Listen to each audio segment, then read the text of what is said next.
Just over 1 year ago, the entire world watched in horror as this brutal image of George Floyd's murder by then police officer Derek Chauvin literally burned our eyes and even our souls. What followed was an eruption of grief, protests, and even riots in streets across America. At the same time, another eruption was taking place against the policing community itself, as many were forced to ask the question, who will protect us from our protectors? Fast forward to May 4th, 2021, Watts, California. A 17-year-old honor student is robbed and shot by two juveniles trying to steal his PlayStation 5. Left for dead, paralyzed, and bleeding in the streets, while someone passing by suggested he use his cell phone to call police. Two images, both Black Americans, each the victims of unspeakable, unwarranted crimes. But that's where the similarities stop. Cold. George Floyd was murdered by a man sworn to protect and serve, while 17-year-old Sean Reynolds and his family say they owe his very survival to the police, specifically the LAPD's Southeast Division. For us, As Not Seen on TV, this was supposed to be a different story, a follow-up story about LAPD's Community Safety Partnership Program, which we first shared with you back in October 2020. But the morning of our ride-along with LAPD, everything changed as Sergeant Rodriguez began roll call. Gather around, guys, gather around, come on. All right, this is how we're gonna work for Thursday, May 6th.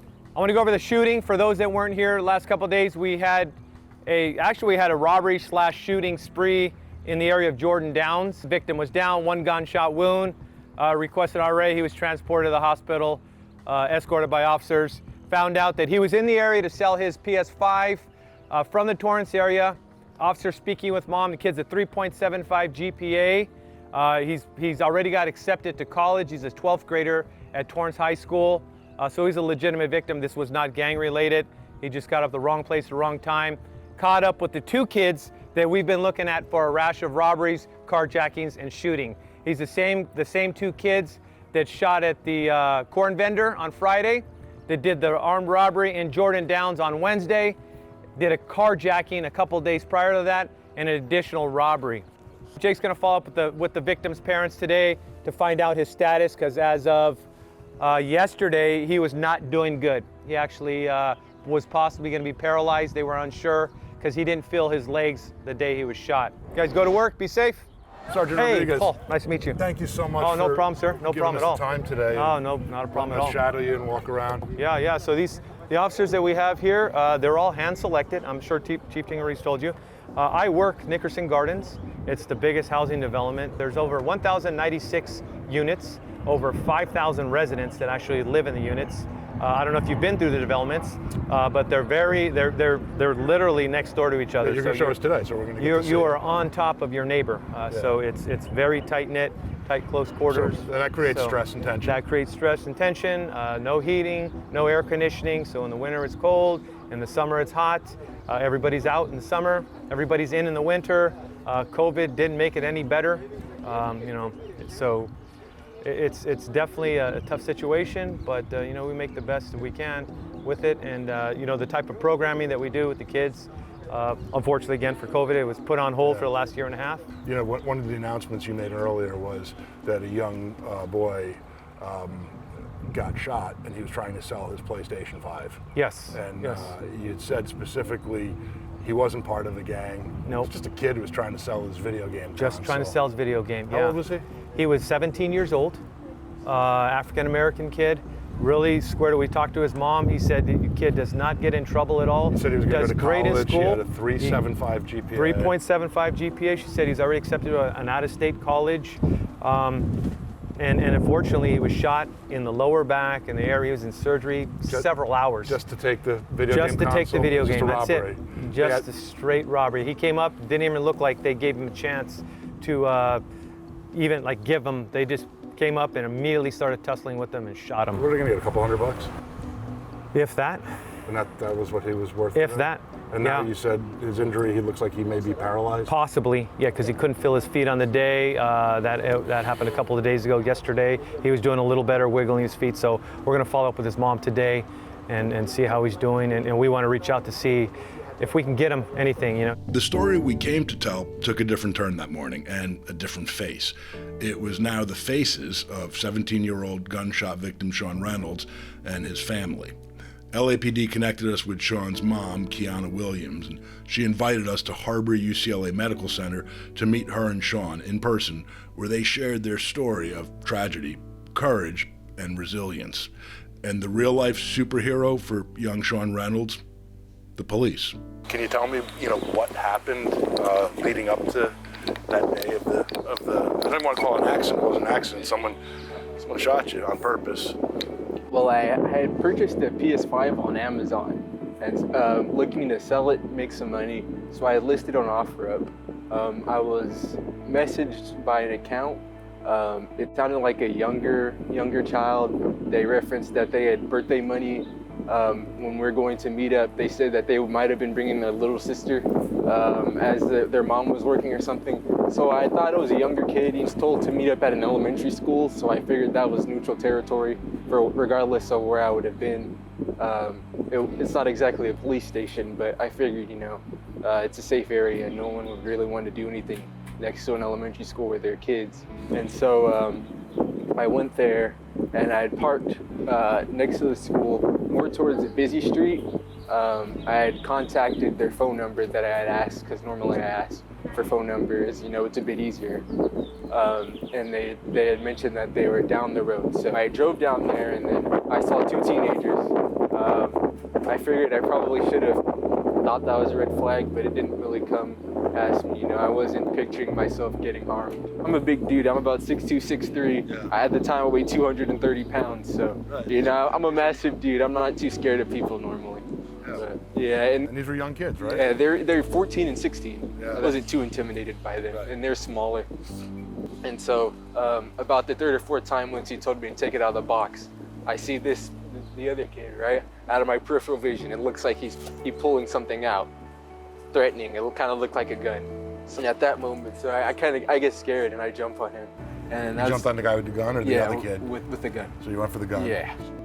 That's when he shot me. I can't, it's kind of blurry at this point, but that's when I have a shot and my legs, they kind of turned off. I don't know really how to explain it, but I couldn't move my legs at that point. I'm laying in the middle of the street, and the other kid, the one who didn't shoot me, the one that was telling me to take it out of the box, he tells the kid with the gun to shoot me again. And that was a very scary moment in my life, because I could have been in any other scenario. He could have shot me and that could have been it. But he, luckily enough, the kid with the gun, he refused to shoot me, and they demanded my car keys. And so that was at that moment I rushed for my pocket and I threw them on the ground. And they took my keys and they drove off.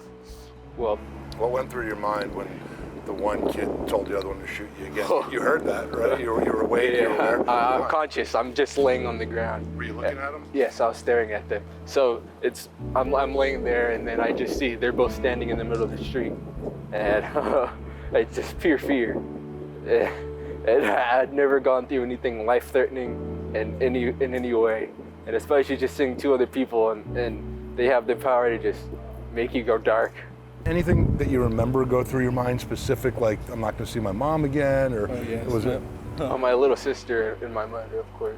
My mom's a single mom, and so my sister's also, she's 10 years younger than me. She's only 7. So, I feel like I have a big role in my family, and I take care of my sister a lot. I take her to school, pick her up. I take her to her gymnastics classes, So I have a big role in my family. Unlike George Floyd, Sean Reynolds survived his attackers, not by their goodwill or change of hearts, watching this innocent young man writhing in pain, starting to bleed out in the street. In fact, one of the shooters actually ordered the other to finish Sean off with a final death shot. But as Sean tells it, he had two saviors that day, God and the LAPD. the LAPD officers, some of them, they came into my my hospital room, and I had my cap and gown on, and I had my my diploma, and so we had a ceremony there with my principal. Support is so very important, right? And to know that we have the Southeast Division that's, here to support us, standing by our side, helping connect us to resources, and really kind of holding our hand. I mean, literally, they've checked in every single week. The police. The police, since it happened. It just further, perpetuates the necessity to advocate, right? To stand by our law enforcement, to advocate for public resources that you never know that you may be impacted by and need access to. And a lot of times it's not until you're in the situation that you recognize the importance of it. Relational policing, there's all this talk about defunding the police, but it's that division that was patrolling that contributed to, him being here with us today. And so it's so very important. It's so very important. I thank them and I stand by them, and I thank them for standing by us. And when it comes to some of America's deadliest streets and neighborhoods, which are home to millions of innocent children, making it out alive is truly nothing short of a miracle. Sean was shot in the Nickerson-Watts area of Los Angeles, an area known for its crime and gang-related violence that, in reality, 17-year-old Sean was unaware of. He wasn't even from there. The LAPD's Community Safety Partnership Program is dedicated to helping bring the community together by helping them be heard and helping the youth in the community see beyond where they come from. So we're going to visit the Watts Towers. What significance do these towers play with the Watts riots? So the 60s, you had the Watts riots. So this just signifies the different cultures, unity, community. Everyone kind of working together to make change, make it a better place. This really is a monument to remind people of the Watts riots. Correct. And is there a sense of how far we've come, or is it a sense of how far we still need to go? How would you gauge people? In my personal opinion, I believe it signifies how far we've gone, how far we've grown as a community. LA has every culture, every race, every walk of life. Every background. The mentality from the 60s, even the 70s to today was us against them. That was the mentality of us being the police, them being the community. There wasn't a partnership. There wasn't I believe there's good intentions. I believe the intentions were that we were out there to make it safer for the community, but we just had I think a different philosophy on how that was. We were more like an occupying force as opposed to partners. Where now today, it's a partnership. Because we're here 10, 12 hours a day to do the best we can to make the community safer and bridge the gap and have peace, tranquility in the neighborhoods. What would you say to the black community to show them and try to communicate, your heart and what you believe you guys are accomplishing here? Well, I work in Nickerson Gardens, which is it's mixed African American and Hispanic community, and I say what I do every day. It's not what I say. I mean, I can give someone lip service all day long, but it's what I do when the cameras aren't rolling. It's what I do when it's not, I know I'm not being watched. It's what I do just in my everyday going out there and meeting the public, meeting the community. I give them respect, they show me respect, and we're not an occupying force, it's a partnership. It's a partnership that we have with community stakeholders that do want to make a difference, that are ex-gang members, that are ex-felons, that are, that used to walk the dark side are now trying to bridge that gap with the community and the police, and that's kind of what we do. The hard reality is law enforcement officials face a split-second, unique type of pressure every day. Normal civilians, we try to understand those pressures, and sometimes we even make quick judgments or opinions about what the officer could have done or should have done differently. Could we do better? Maybe we make a different choice. It's an easy game to play. from the comfort of our couches. So to experience just a taste of what that pressure could feel like, the LAPD placed me in their Force Option Simulator. It's the same real-life training simulator used to train tens of thousands of police officers annually. And once I was geared up, my first scenario was a school bus hijacking. Okay, lights. Here we go. What's happening? How are you? What? What do you got? Put your hands up, put your hands up, put your hands up, put your hands up, LAPD, LAPD, put your hands up. Don't shoot him, don't shoot him, don't shoot him, don't shoot him. Do something. Don't shoot him.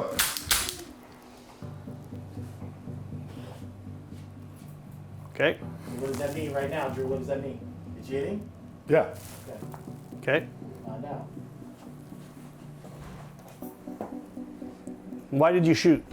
Because he moved the innocent civilian away out of range where I could take him out. Okay. See, it's a headshot. Yeah, get that video. You got to remember, it's not just about adults, gangsters, criminals. Right. You got kids nowadays involved in stuff, and in this case, a lot of victims. So, good job. 2 kill shots, one to the head and one to the neck. A successful takedown in an undisputable hostage situation.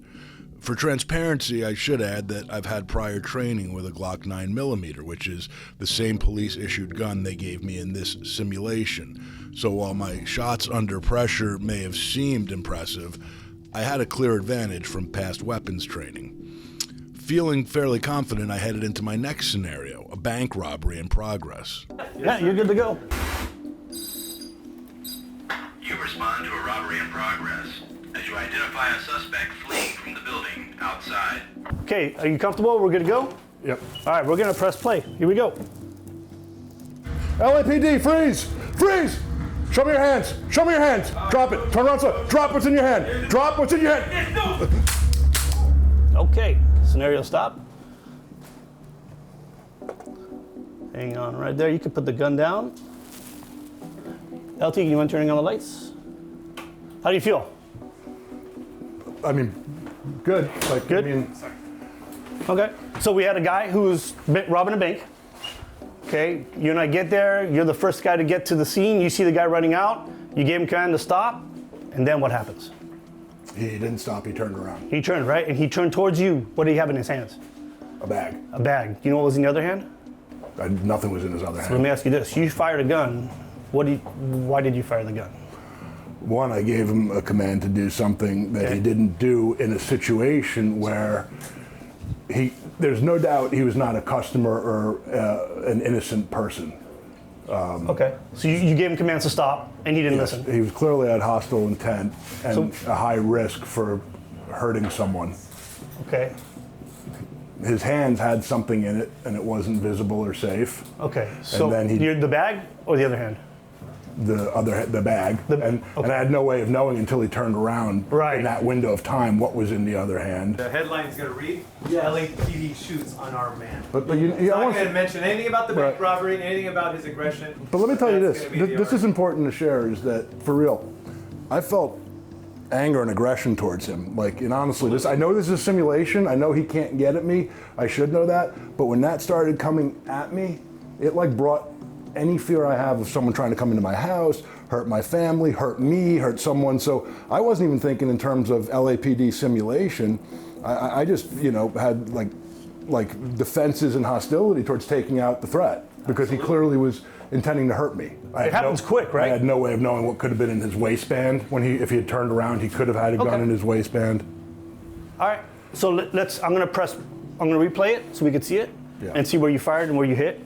Actually, you won't show us where the hit because this one didn't register, I think. I'm probably going to jail for that, but in reality, the only thing going through my mind is that I would have shot sooner if it was me. There's your hit. That's where you hit him. And where's his? What's in his hand? In this angle, I can't even see his hands from this angle. I'm gonna bring him. If we went backwards, we're gonna do that. Right there, it's a finger that probably, it could have been a gun. Okay. Yeah. So he turns. Right. How's that hand? Empty, right? We can both agree on that. That's right. Okay. Then he takes the bag that's in his right hand, Correct. which you identified. Don't shoot. He takes it. Take it. There's the money. He threw you the bag. See, at the point where he charged at me, I feel absolutely justified in shooting him and taking him out. Now, whether LAPD standards does Right. And that's the main thing. Lights? I got it. So in this scenario, So wait, can I jump in for a second, Ray? Go ahead, LT. Thanks. You guys, but okay. Repeat what you just said. At that point when he threw the bag at you, you felt what? It was a comment. It wasn't just throwing the bag. So to be clear, if he stayed back and threw a bag at me, Yes. I wouldn't have fired, in my opinion. I don't know for sure. And he just stood there and threw it. Was at the point where he made that move after Yes. throwing it and charged at me. I absolutely intended to take him out and would do it again. And I know you don't know this, but there is clearly a time when we can use deadly force and a time we can't use deadly force. As I said, LAPD probably going to jail, but Okay. so the way we teach that is the open window theory. So that window is open. It's a deadly threat. Yeah. But as soon as you see those hands, that window closes. And that's where you have to, and again. But you have to do something. He's charging it. 100%. So what are some options? The non-lethal ones, Right. but in that window, And remember I what would you not have have had between, time. what do you have between you and him? A wall. Okay, so what we do teach in the academy is transition. And we spend a lot of time with that, where you reholster, taser, baton, front kick, whatever it is to create what we like to call distance, which is all part of de-escalation. Because once I get that kick, now it's fair, we're back to, okay, now what do we have? Yeah. And again, it happens real quick, okay? It was a fast-moving scene, simulation or not, and yeah, my heart was pounding for real, and I had felt threatened for my life. But yeah, I just killed a man. As it turned out, an unarmed man. And under the law, I could be charged with manslaughter or even murder. Let's be very clear. My split-second decision to shoot in the bank robbery simulation can in no way whatsoever be compared to the calculated murder of George Floyd, where Derek Chauvin had over 9 minutes to make a different decision. Over 9 minutes to decide not to suffocate and snuff the last breath of life from a helpless, handcuffed, dying George Floyd. Nor does a split-second bank robbery simulation in any way justify the murder of Amadou Diallo, the unarmed West African immigrant who was shot 41 times in 1999 by Bronx police officers who mistakenly thought he was pulling a gun out of his pocket. It was a wallet. And too many others, including Andre Hill, Rayshard Brooks, Eric Garner, just some of the innocent black victims of brutal acts committed by those sworn to protect us. All of us. And yet, how many other cases are there every year, every day, where police don't just do the right thing, they do the damn most incredible thing, going way beyond the call of duty, protecting us, helping us, all of us, including kids like Sean Reynolds. Do these cases simply not exist? Or could it be that maybe the media has no real interest or audience for the positive stories about the police and community working together for the greater good?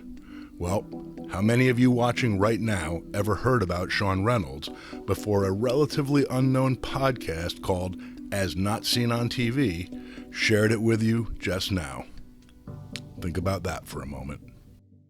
Did you get a phone call? How did you find out? That's the worst call that I don't want anybody in life to ever have to be on the receiving end of. It just said, your son's been shot. And I mean, it was literally like a scene from a movie, the mother's harrowing cry and the fall to the ground and the gasping for air because you feel like your life is over too.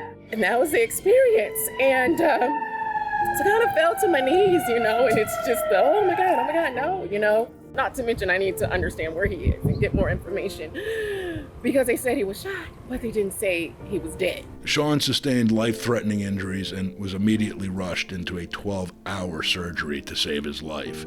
8 surgeries so far and over 80 units of blood later, Sean is considered a miracle by his doctors, but they say he is on the very long road to recovery.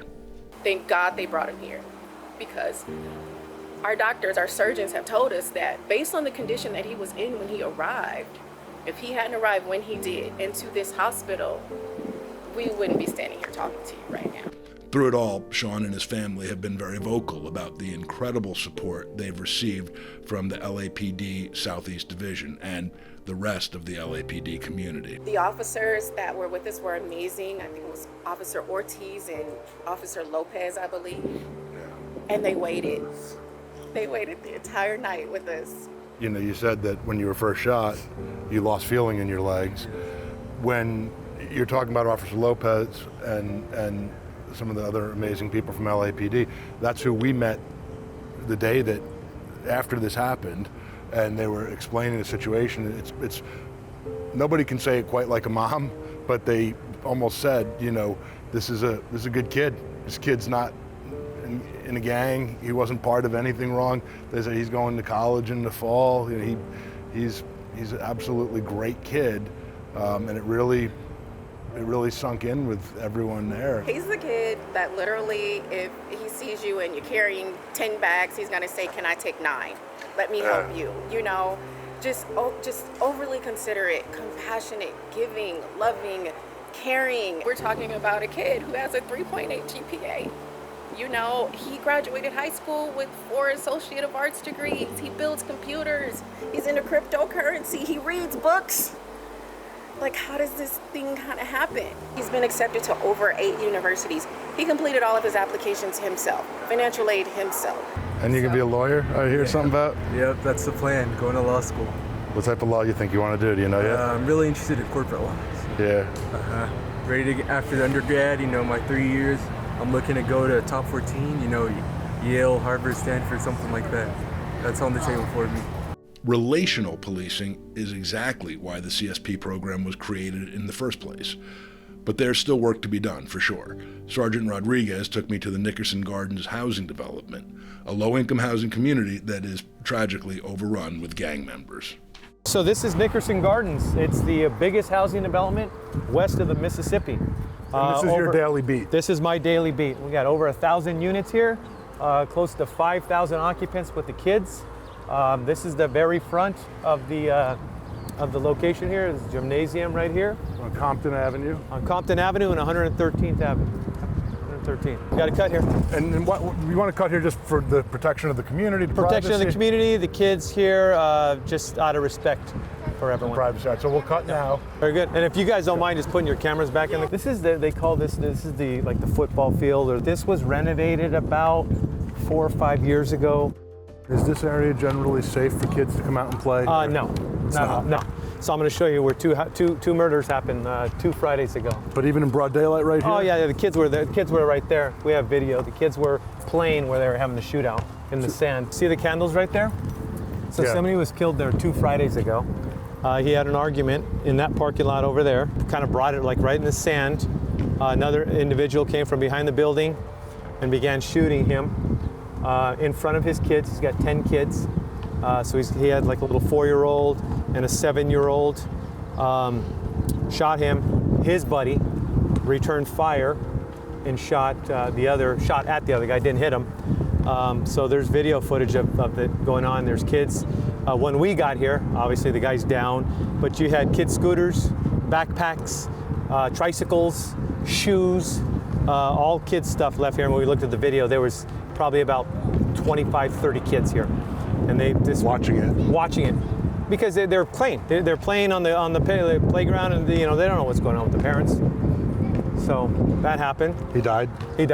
And what happened to the person who shot him? Went to jail. So he's been arrested. Yeah, he's been arrested.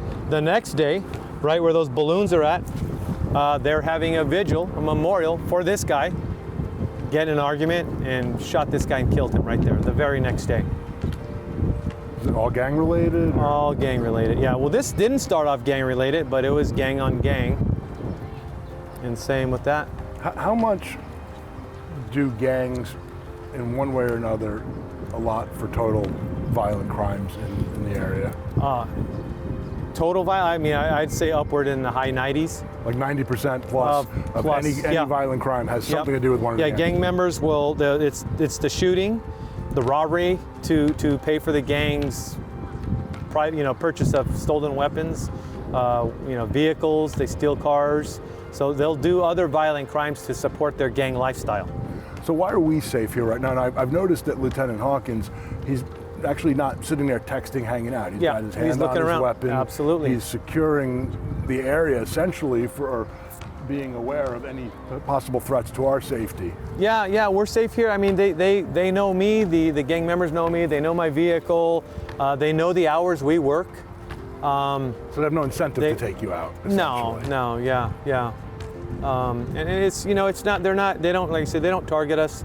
They're not, they don't, because we're interacting with their kids during the day.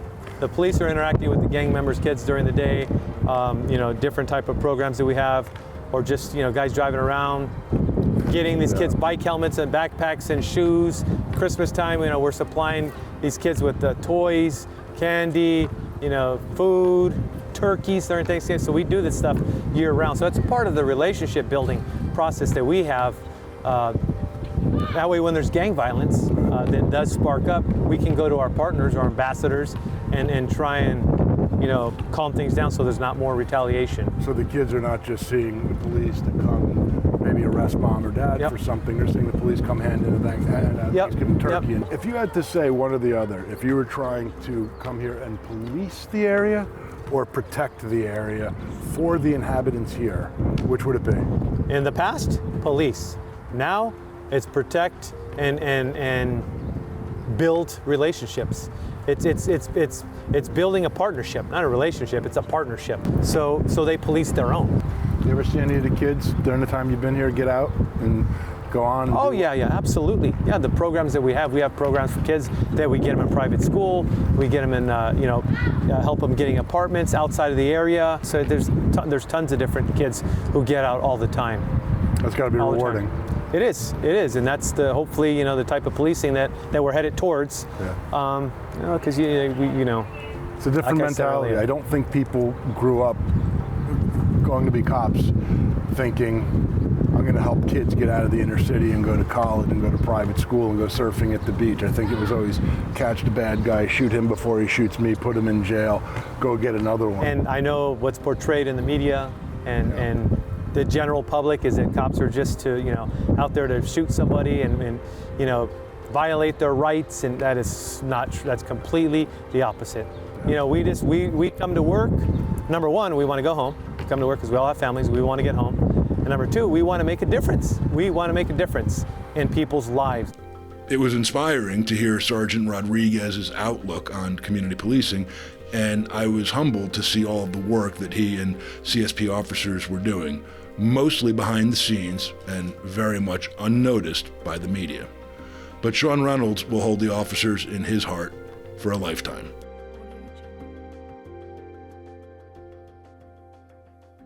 You know what I can't stop thinking about since we started talking? You kind of have a smile no matter what you're saying, and none of it's generally stuff that people would be happy about. Some really serious stuff happened to you, man. Stuff that should never happen to anyone, and not even a young guy like yourself, but such unbelievably cruel things happen to you, and you have a road ahead of you. And yet, even as you reference the people who shot you, and you reference the pain and the treatments and what's ahead, you still have this positive look on your face. So I'm really just happy to be alive, and also happy to have my family. Without my mom, I don't know what I would have done. And I'm just happy that in the future, I'm on the road to recovery, and that I'll actually have a chance to fully heal.